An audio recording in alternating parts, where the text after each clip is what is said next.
It shows you his character. Was that the reason for including it? Yeah. I mean, what's the odds that you would do that in front of a camera? Like, that's one of the moments where he forgot. He was like, I don't know motherfucking Jordan. Yeah. The nigga gonna use your front and the back. I'm not saying it's not wrong, but I'm just saying it's just not for me.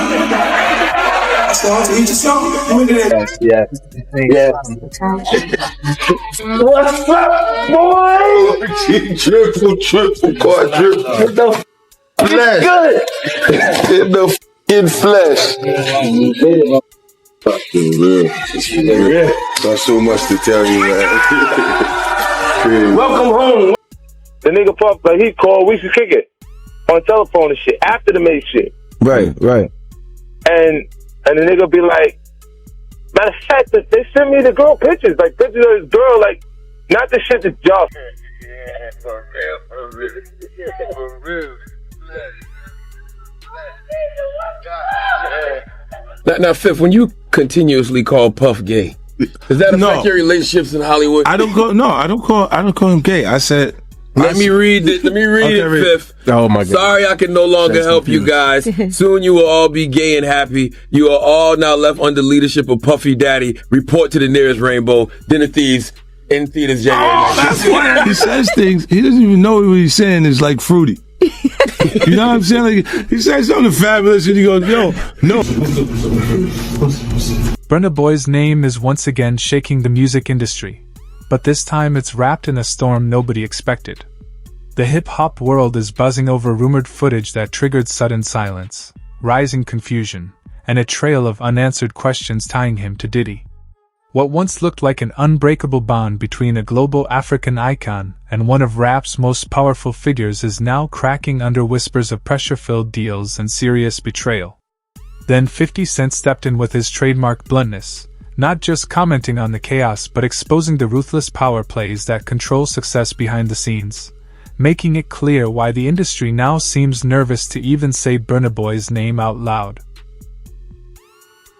Isn't it weird that the government was so interested in Diddy's baby oil that they took 1,000 bottles away from his house? If the government took 1,000 bottles of baby oil and somebody had things what appeared to be baby oil, and then you have to listen to the prosecutor. He said that they seized 1,000 bottles what allegedly to be baby oil. Allegedly to be baby oil. So that's telling people that it wasn't baby oil. And people think that was baby oil, they out their mind. I don't believe it was baby oil. Yo, bro, when they went up in there, they knew what they was gonna find. They knew what was ever in that baby oil or that those bottles that appeared to be baby oil, they knew about that at first. You gotta realize 9 times out of 10, that individual that got caught at the airport, that was supposed to be their carrier, told them what they was doing and what they had. I wouldn't put him past that he told them everything. So when they went up in there, they knew they had to take whatever was out there, and that thing that appeared to be baby oil. Before the storm ever broke, Burna Boy looked unstoppable, rising from modest roots to global dominance with a run that felt destined. He became more than a hitmaker. He was a cultural force, carrying African sound and identity straight onto the world's biggest stages. His collaboration with Diddy on Twice as Tall was praised as a landmark moment, a fusion of global power and raw authenticity, with industry reach on one side and fearless artistry on the other. But behind the applause, pressure was quietly building. Subtle comments and interviews pointed to fatigue, rising demands, and the heavy cost of expectation. What was celebrated as a defining partnership may have gradually tightened creative limits, revealing a harsh reality of success. It can sparkle on the surface while quietly boxing in even the strongest voices. Baby oil. Bro, listen to me. Costco don't sell that much baby oil. Where you know sell that much baby oil? Yeah, I don't know any store that sell that much baby oil. I know Costco, they came out and said that they don't even sell baby oil. My sentiments exactly. But you personally, right, what do you believe was in the baby oil? If you ever seen a massage parlor being raided and they walking out the people, do they take the massage oil with them when they go? No, they just walk out the people who are being arrested. If you ever seen a person getting arrested and the people being arrested in those brothel houses, do they take out the stuff in the brothel houses? No, they don't. They take the individuals who are being arrested out the brothel houses. For them to take 1,000 bottles of baby oil, it's like that they did not leave one. They left people there, but they ain't leave not one bottle. Nobody needed no baby oil. So my whole thing about it is that there was something in that other than baby oil. That's why they took all the bottles. And 9 times out of 10, if I would give it a wild guess, it was, and like some of the people told me, it was probably that GHB. What's that? I think it's gamma hydrox.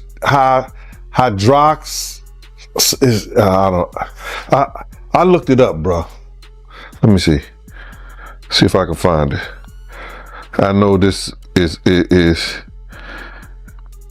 just showing everything like that, but oh no. Let me. Yo, somebody tap dance or sing or do something, you know what I'm saying, while I'm doing this. Oh, here it go right here. It's gamma hydroxy butyric. What is it effect on the body? It's a euphoria, drowsiness, decreased anxiety, and memory impairment. It works on the nervous system and gives you this feeling of euphoria. So they take that and rubbed it on her, and you forget who you are, what you're doing. It can also give you memory loss,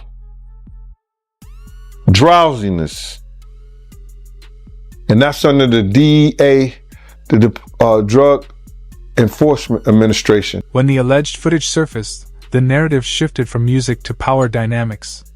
Burna Boy's once enigmatic posts about freedom and false crowns suddenly felt less like art and more like signals hiding in plain sight. Fans began revisiting old lyrics and messages, breaking down every line as possible evidence of a struggle he may have been hinting at for years. Then 50 Cent entered with his trademark directness, unleashing commentary that rattled the industry by calling out elite figures for playing with artists' futures like chess pieces. His words reignited long-standing debates about guidance versus control, opportunity versus pressure, and who truly holds the keys to success, forcing one uneasy question into focus.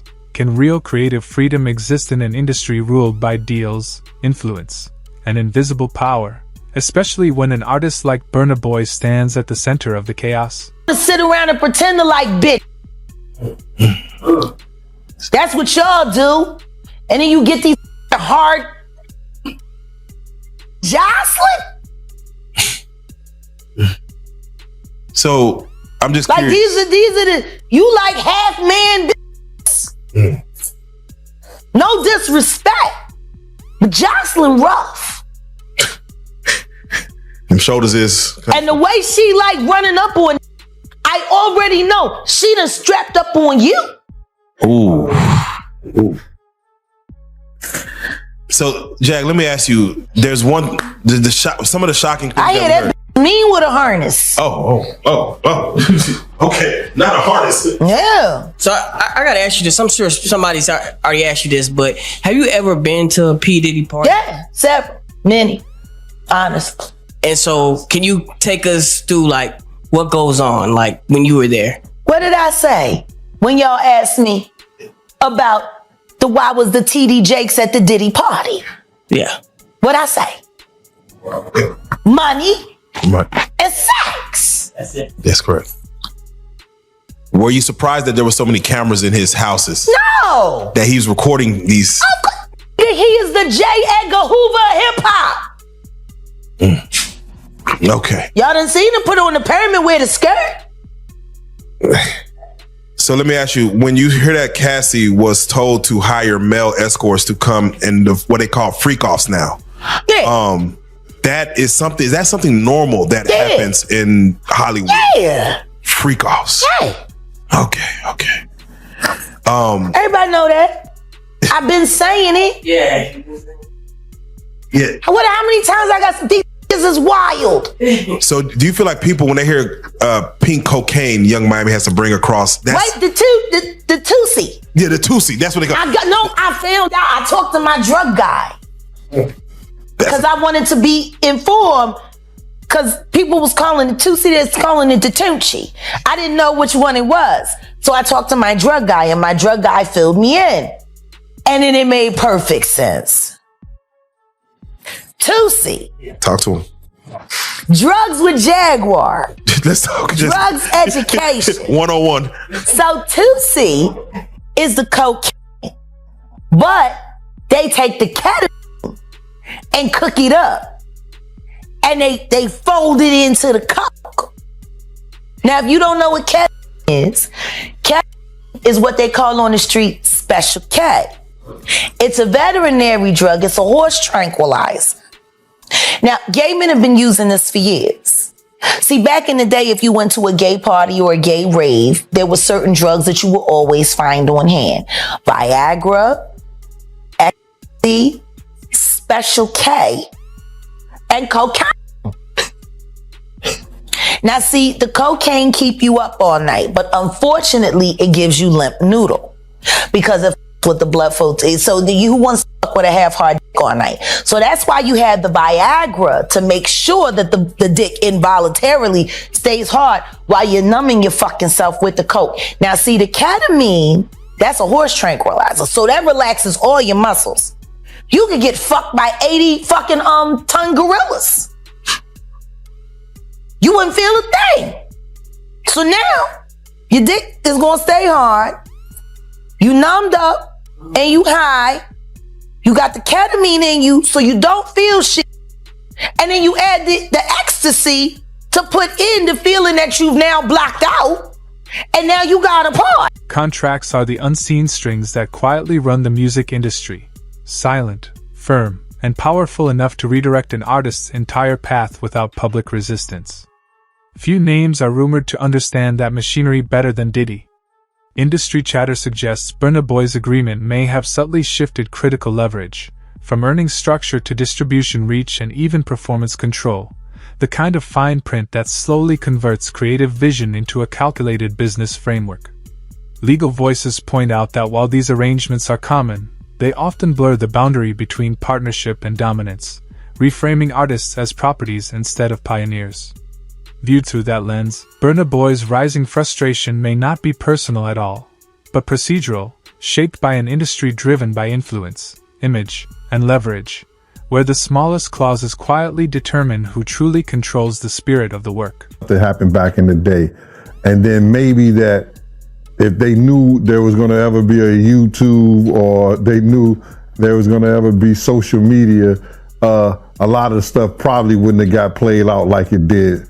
But things happen and these are just stories from the past. I would like to use that as, what you call that? Just to clear the facts up what's going on. But it all started, we was in Atlanta.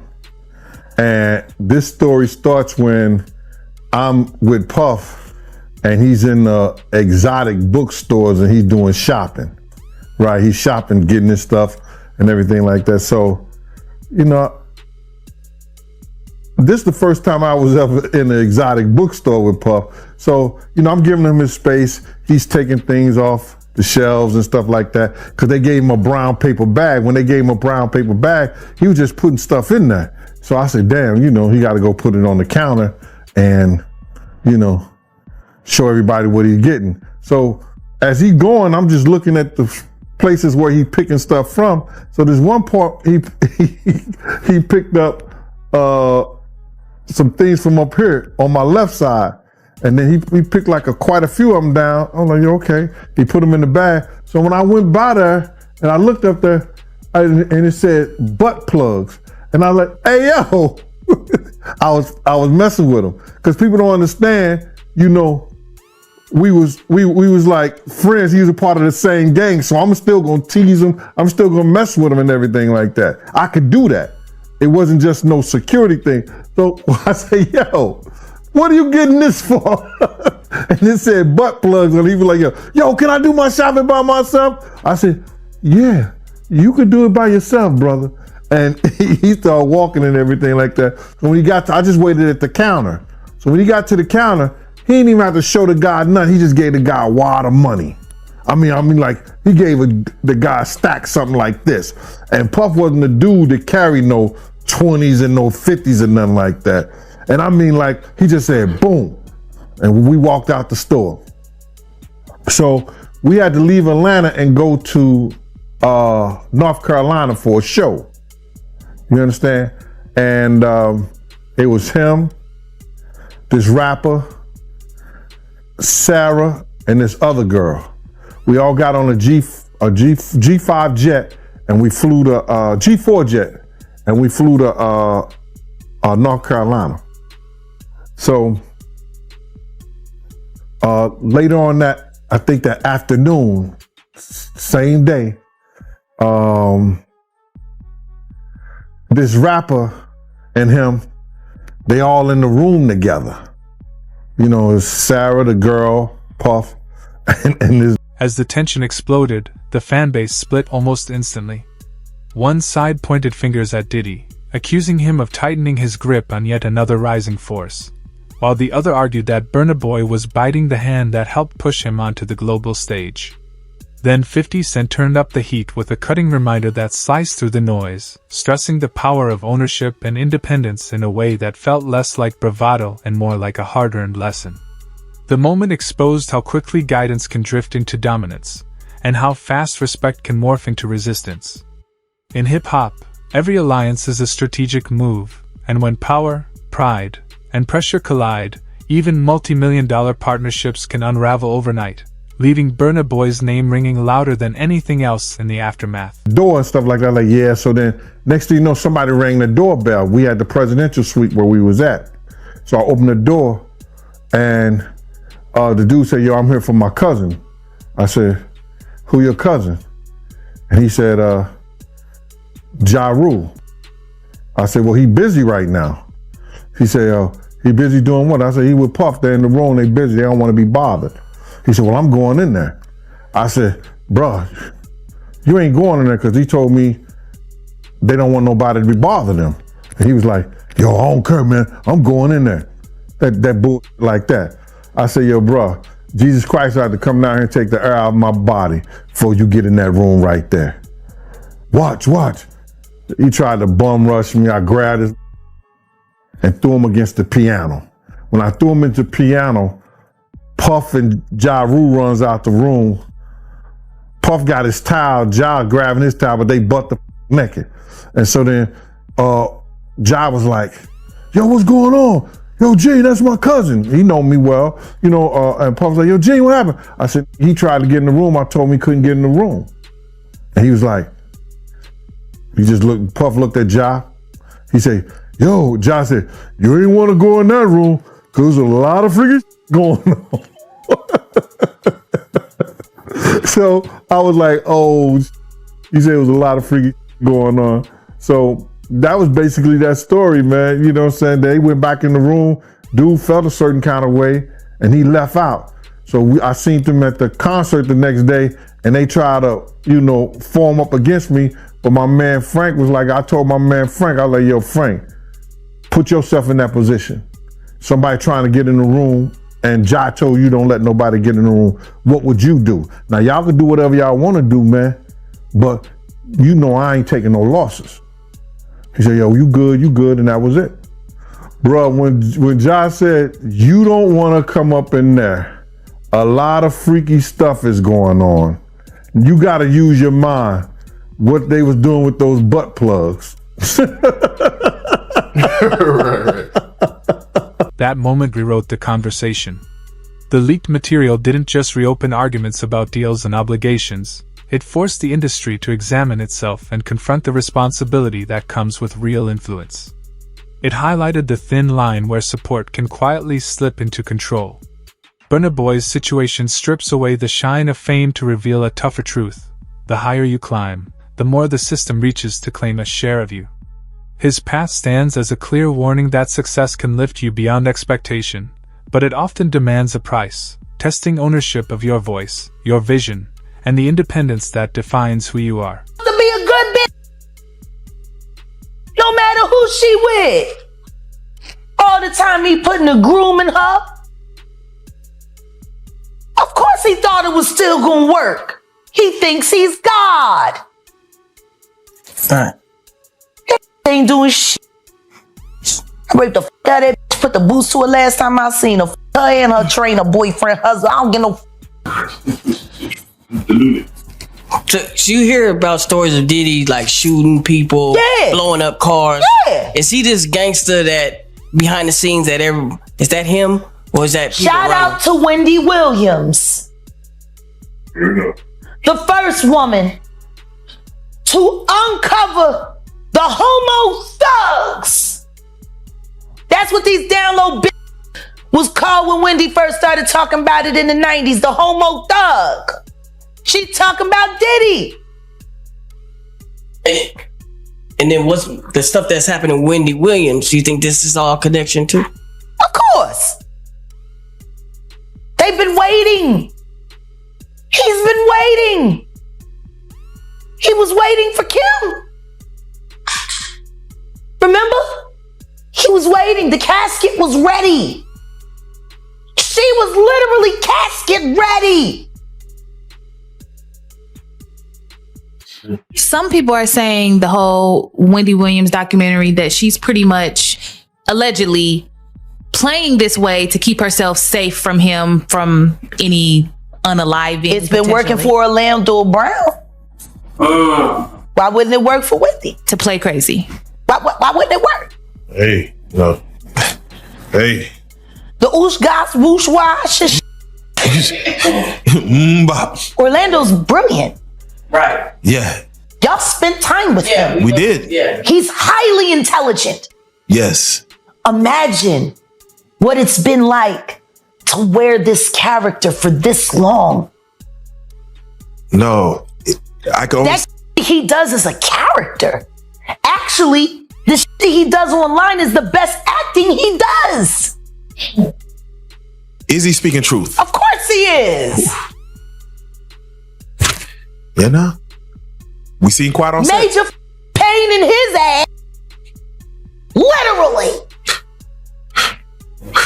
Since he was a kid. Man. And then eating milk, running the fuck around, talking about expensive pain in his ass. Wait, this is Philly you're talking about now. Wait a minute, Jack. Fuck me. Wait a minute. He's a fucking Fruit Loop. He Diddy fried. This is Philly. He's a deep fried period. He Diddy fried. He Diddy fried. He the Diddy do our bop. Fuck me. Real rap. You think that audio that they put out was real? Yeah, that was him. Nicki put that out there. That Nicki recorded that at the freak off in the Calabasas. She been waiting to drop that shit on Meek. Oh, man. She just wasn't going to tell nobody it was Diddy. But now that Diddy out there, why not? So then who's the guy who's claiming he recorded it? Oh, somebody that got paid? Yeah, he said like I was standing somebody outside the that door. got paid. Yeah. Just like it wasn't seminal fluid that Justin Bieber was wiping away from his mouth when he brought his face up from Odell Beckham's groin in a club with Trey Songz on the lookout. The images are there. Diddy five. The complete breakdown tore away the illusion, transforming what once looked like simple headlines into a serious warning. Burna Boy's story now stands as a striking reminder that success without independence is just confinement dressed in gold. The battle between authority and creativity has always existed in music, but it rarely unfolds this openly or this loudly, with the entire industry watching every step as it happens. Saw what he did to Cassie. With the kicking, the punching. They saw what they did to Cassie. They know that nobody in America like that. So now, these people are represented by a brand. Whether it's something about the music, clothing, movies, they're not gonna come out and speak on nothing that has anything to do with them. And they praying that they not on the tape doing crazy stuff, being oiled up in the whole 9 yards. They praying. So until the feds say, hey, yo, listen here. We got you on, hey buddy, we got you on this tape, and girl looked like she was pretty young. We're not gonna show it, but we need you to come and testify against Brother Love, P. Diddy, Puff Daddy, you know, Sean Combs. That's when they're gonna start talking, and they're not gonna be talking in his favor. When the feds come to them and show them what they got on tape, because if he had 250 tapes all over, 250 cameras all over the house, somebody got caught stealing a cookie out the cookie jar. It could be your favorite pastor. It could be your favorite politician. But they didn't think they was being watched. And Brother Love was watching. Yeah, I mean, TD Jakes, he haven't even came out and said anything. And him and Diddy was real cool. Amen. Amen. Yeah, man. And I know the people in the congregation over there is shaking in their boots because this man then led them probably, allegedly led them to damnation, because those people's hearts are going to be broken if that man is seen on those tapes doing anything. Because people always put their faith in the pastor instead of putting their faith in God. And what they need to do is understand that he's just a man. And he has a history. It's not looking too good for him. So you feel like celebs are worried that they might be on tape? Oh, they know. That's why they ain't speaking up or saying nothing. Yeah, I was at a Diddy party, but I know I ain't do nothing. When you don't know somebody's taping you, when you don't know that somebody is videoing you in some kind of form or fashion, you got that alcohol, you got the drugs in you, they're a little loose, bruh. They let down all their inhibitions. The music is pumping. He said it himself. He got it so hot in there that you got to take your clothes off. He said that himself, bruh. So a lot of them, like what he said? I think a lot of them was being swallowed. Have you ever been swallowed? They tell off on themselves all the time, man. You just gotta listen. But why do you think Diddy had all them hidden cameras? Bruh, when you that powerful, you didn't get that powerful without having 1 or 2 or maybe 3 ups on somebody. Diddy always been the type of individual that want to have ups on the next person no matter what they was doing. Like, he always played artists against each other. He did it to Big, he did it to Craig Mack. You understand? I said before, He did the stuff to Ja Rule. You know what I'm saying? So had the ups on Ja Rule so he could go after Jay-Z. You understand what I'm saying? So he always played those kind of up games on people. So to have those cameras and know what he was doing, it's going to give him the ups on everybody who came to that party. Even your favorite basketball player. Beyond the noise, the Burna Boy saga exposes a truth the music industry rarely admits. Control is the real currency that decides who rises and who gets swallowed by the system.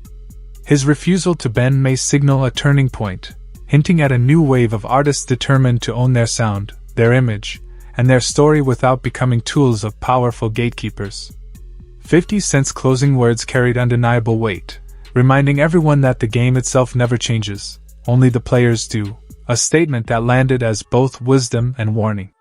As legal teams move in and narratives continue to shift, the leaked material begins to feel bigger than controversy, more like a symptom of an industry built on silence and dominance. In the end, the real question isn't who revealed it, but who stands to gain when artists are pressured the moment they choose independence.